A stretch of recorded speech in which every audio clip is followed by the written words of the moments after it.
Welcome to Let Me Fix This. Enjoy the video.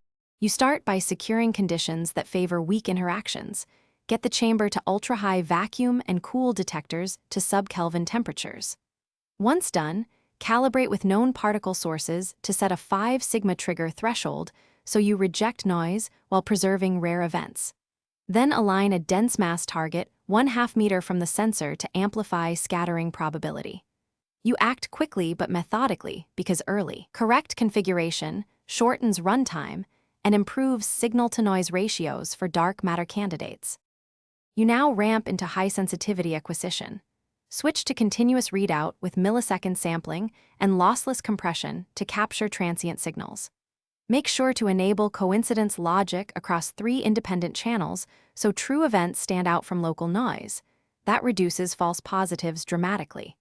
Meanwhile, apply adaptive digital filters to remove mains 60 Hz and microphonic bands. This preserves candidate pulses. Once these systems run together, you reduce required exposure time and increase the likelihood of early dark matter-like event detection.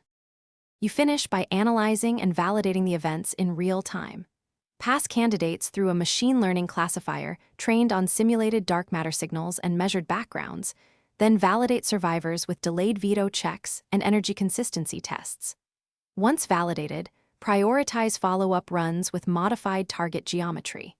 If things go wrong, recurring false positives, or excess background, immediately inspect grounding and shielding and replace any noisy preamp channel. That targeted troubleshooting typically restores sensitivity and gets you back on a faster discovery track. Thanks for watching. If you found this helpful, don't forget to like and subscribe.